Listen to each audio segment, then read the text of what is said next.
Three, two, one. Hey everyone, I just wanted to share this training video with you. We're excited already about Vacation Bible Time. It's coming up this next week. And I want to begin by expressing my gratitude to everyone who has volunteered. Your dedication and your service next week will truly show your love for the Lord and your willingness to serve Him. And I can't wait for a wonderful week. Amazingly, the number of registered children has already exceeded last year's event. And I firmly believe that God's going to do something really incredible this next week. I want to share some vital information with you that I hope will prepare you for each night of Vacation Bible Time. So first of all, let's talk about the schedule. The Vacation Bible Time registration, the actual registration starts each night at 6 o'clock, 6 p.m., which will be followed then by an opening assembly with all the kids in the Family Life Center, and that will start around 6:15. So you'll have about 6 to 6:15 where we'll have people coming in and register. And so that first night is going to be kind of hectic, and we'll talk about that a little bit more in just a minute. But then the assembly, the opening assembly, which will start at 6:15, will end right about 6:25. And after the opening assembly, each traveling group will be led by their leader and helper to their respective locations. Now, in the email that I sent you, I have attached also the document that has the nightly schedule. So I would encourage you to open that up, print it, and have it ready to look at. And you will note that on that schedule, we have these traveling groups. I just mentioned that. And they are divided by age. We have the howler monkeys, all right? So the howler monkeys are basically ages 4 to 6. Then we have the Toko Toucans, which are grades 1 through 3. And then we have the orangutans, all right? So that's grades 4 through 6.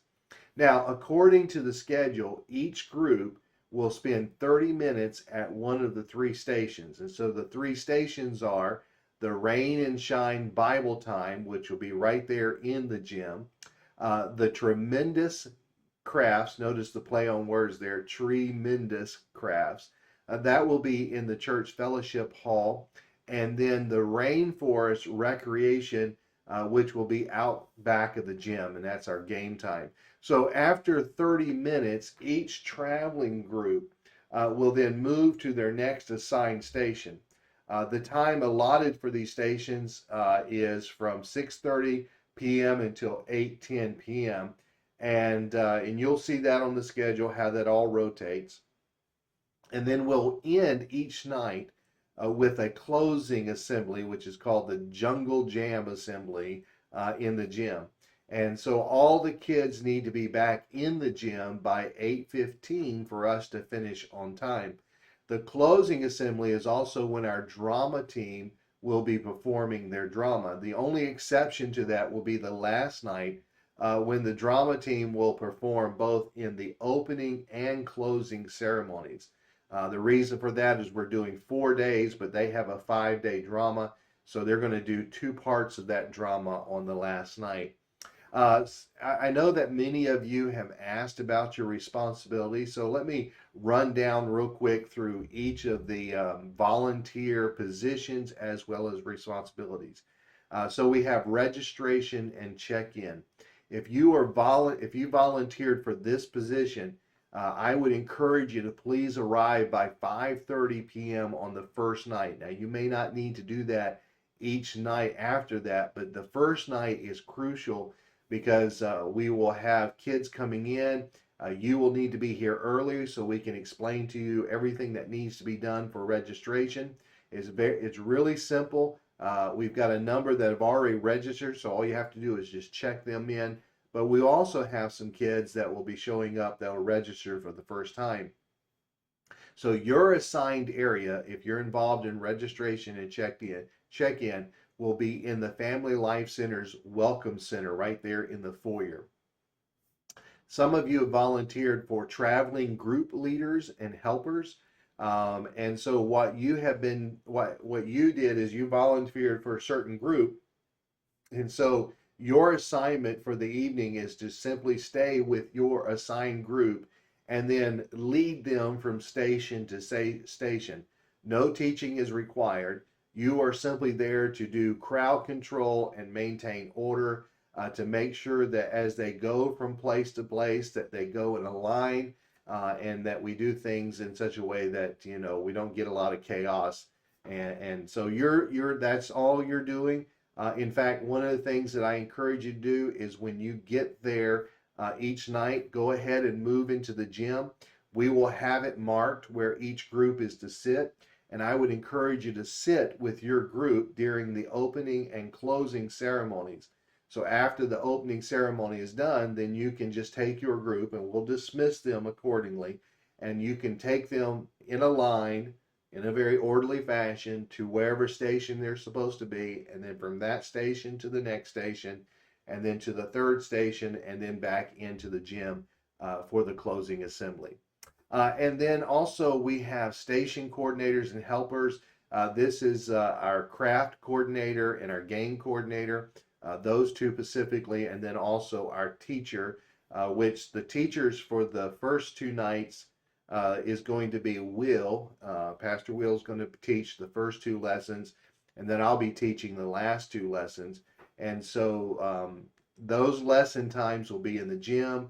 Again, crafts will be in the fellowship hall, games will be out back. And so those of you who are involved in the station coordinators and helpers, your main responsibility is to lead whatever station you have, to have fun with the kids and the crafts or the games, and to help them do those things. And so you guys pretty much understand that. And then we have the snack coordinators and helpers. You guys are responsible for just preparing the snacks and then handing them out as each child exits the gym after the closing ceremonies. And then our drama team, your responsibility is to bring drama, which we all understand, right? So you're to perform the drama during the closing ceremony each night, except for that last night, which I said already will occur between the opening and closing ceremonies. Now, whenever we're working with kids, and this is really kind of some of the key stuff that I wanted to share with you, it's always a challenge to work with kids. Kids are great, they're fun, but they have a lot of energy. And so I just want to share some tips with kind of managing the groups of kids.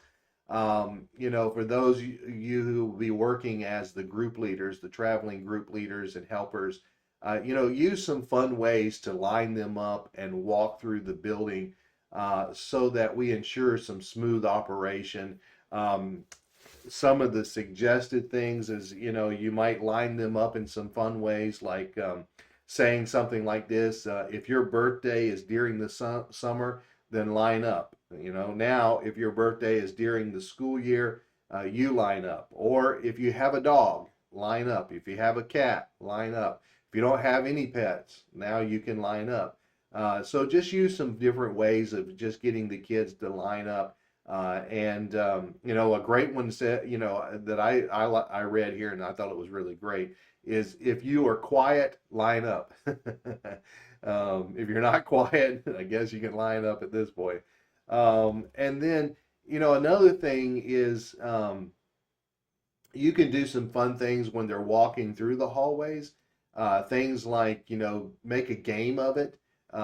This really works well with younger kids. For instance, you could say to them, let's be mice and walk as quietly as we can. Another great way is, let's be robots. No talking, just stiff movements as we move through. So, you have some fun with it, but at the same time, we want to make sure that, they're doing things that are in an orderly fashion. Another few things that are tips that we have, be prepared. One of the biggest issues that often happens is kids get out of control and there's chaos when you as workers don't come in prepared each night. So I would strongly emphasize If you are, working in the registration, if you're leading a group, if you're doing a station, the biggest thing I can stress is be prepared. Know what you're going to do that evening. Have everything in order, all your materials, all the things that you need in order to get things done. And in doing so, you can keep things moving. There's no downtime, and it'll work a lot better. Active participation. Keep the kids actively engaged, right? With the crafts, keep them working on stuff. With the games, keep them moving, all that kind of stuff. We want to make sure that we have them actively participating. Sometimes you can get some of the older kids to help you and be helpers, and so you can employ them that way. One of the biggest things to do ahead of time is just pray, pray, pray, right? A lot is accomplished through prayer, and so I would encourage you to pray for them as you learn the kids through the week and you learn their names. When you go home that evening and the next day, as you're getting ready to come in, pray for those kids specifically by name. Boy, that's a great way. And by the way, pray that they would come to know Christ, because if you want to get some behavioral issues changed, that's a great way to see them changed. Notice the good, right? Sometimes poor behavior from kids is simply because they're not trying to be ugly or mean. They're just seeking some attention, some love. So a lot of times it's a cry for those things. So just be paying attention to that. A lot of these kids, they may be coming from some really broken homes, and they don't get the attention and love that they would get here. So make sure that you notice that. Use humor, have fun with the kids, laugh with them. You know, uh, just lighten the mood as much as possible.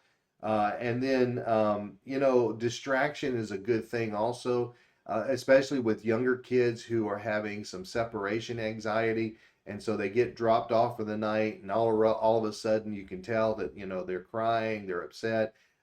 Distract them. Find something else to talk about, talk about what's on their t-shirt, or get them talking about their favorite show, or some toy that they enjoy. So you can distract and get their attention going in a different direction, so they're not thinking about the fact that they've been separated from their parents. Keep them busy, as I've already said. Make sure you always got something going on with them, and then here's a couple of things about just helping with kids who are being a little bit rowdy and misbehaving. Don't yell at them. Whatever you do, kids, yelling just isn't a great way to go about things. Now, sometimes when kids are misbehaving and you see that they're being a problem, you might need to separate those kids. And you can encourage even problem solving with them by saying things like, what are some things that we could do to help you and so get along, right? And so, always be sensitive to those things. Give them choices. Avoid power struggle by giving choices. If a child is resistant to doing something you've asked of them, try saying it another way. You can either sit with the rest of the group and listen to the teacher, or you can sit with me in the back of the room, right? So, just be, kind of encouraging, but at the same time, let them know, hey, this is what we want. Another thing is, if someone does need correction, be careful not to embarrass them in the front of their peers. If you need to talk to a child about misbehavior, just pull them aside at a time when the rest of the group is distracted.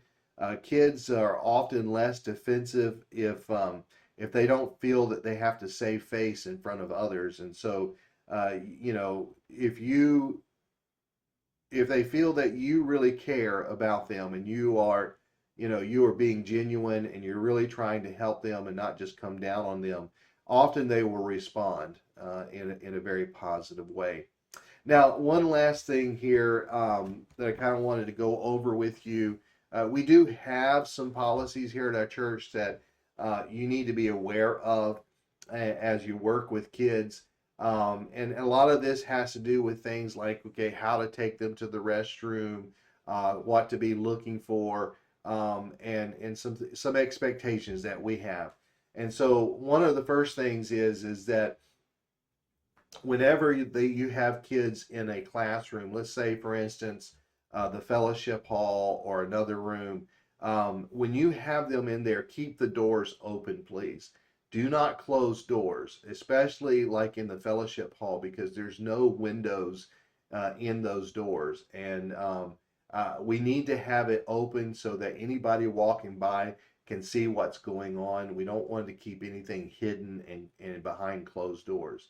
When it comes to restroom trips, taking kids to the bathroom, uh, when you go to take a kid to the bathroom, the first thing you should do is go in the bathroom yourself, and you should check all the stalls and make sure that that the restroom is empty before you allow the children to go in. And then when they go in, you need to keep that outside door open, propped open. You don't need to have it propped open all the way, but you need to have it propped open so you can allow the monitoring. And as adults, you should remain outside the door while the children are inside. And so, be very sensitive to that. And here's another thing. When we're working with kids, we always want to have two adults. Um, or in some cases, we might can have one adult and one older, mature teen that's present with the kids at all times. So make sure that no single adult is left alone with kids. And if you happen to notice that there is an adult that's along with the kids, you step in there and you become the second adult. Okay, we want to take all of this very, very seriously. We have, and by the way, this protection is not just for the kids, but it's also protecting you from any false allegations that might come your way. And then I've already talked about discipline. We want to make sure that we're very careful about discipline. And then here's another thing that doesn't get talked about a lot, and it even is concerning vacation Bible schools. Um, Mandatory reporting. And what I mean by this is that if you suspect that a child is being abused or being neglected, then you need to come talk to me as the pastor or talk to Will. We need to be made aware of that, and there is a law in Virginia that suspected abuse of any sort is to be reported, and so there are procedures for that. And instead of me going through the entire procedure with you, the best thing to do is if you suspect something like that, then you need to bring it to my attention or you need to bring it to Will's attention. And then be careful or keep an eye out and a watch for anyone who might be bullying or physically or verbally threatening someone else in a very aggressive manner. And we don't want any teasing, we don't want any bullying, and so we've got to be very careful, and we really have to watch out for the kids who have special needs and who are vulnerable, because there are other kids that they thrive on controlling other people and bullying them, and so we have to be very concerned about that. Um, Please be careful about touching kids. Um, you need to avoid shaming a child, again, engaging in any inappropriate or excessive physical contact. Again, not meeting in isolated places. Don't show favoritism. Don't engage in electronic communications with them. Don't comment about their bodies. Don't discuss sexual activity. I know that should be common sense, but I have to say it, and I want to put it out there because we have to be very careful. And then lastly, mobile devices. Even kids today have mobile devices, right? And so if you see a child with their mobile device, just simply ask them to turn it off and put it away, or just to put it away and not have it out. And if you see that's becoming a problem and they're not responding, then we need to share with the parent, hey, listen, the kids are here for us to help them to learn, and it's really hard for us to teach them if they're not putting away their mobile device. And so, I know that's a tough and sensitive area, but we've got to, we want these kids learning, right? And we don't want them to be distracted by a bunch of other stuff. I think that's pretty much it. A couple of one other thing that I was thinking about here is we do have on file with these kids if they have any kind of allergies, like food allergies or nut allergies or anything like that. I know that we usually have at least 3 or 4 or 5 or 6. Something it can be pretty big sometimes. That whenever they fill out the registration form, it indicates whether they are allergic to anything that we might be using in our snacks, and so we've got to be aware of that. We try to, I believe, make it obvious with their registration and their registration tags that they have each night as to who has these allergies. So just be careful about that and be sensitive to it and always be thinking about that. I think that's pretty much all that I have. You probably have further questions or maybe need some further information. If that is the case, please don't hesitate to ask. You can text, you can call, you can talk to me before and after, any of the services before we get to Monday. I'm looking forward to a fantastic vacation Bible time. I hope you are. And I hope that the information I've shared with you through this video has been very helpful. And again, we're looking forward to a great time. And thanks again for volunteering. And we hope to see you on Monday. And we hope to have a great time. Thanks.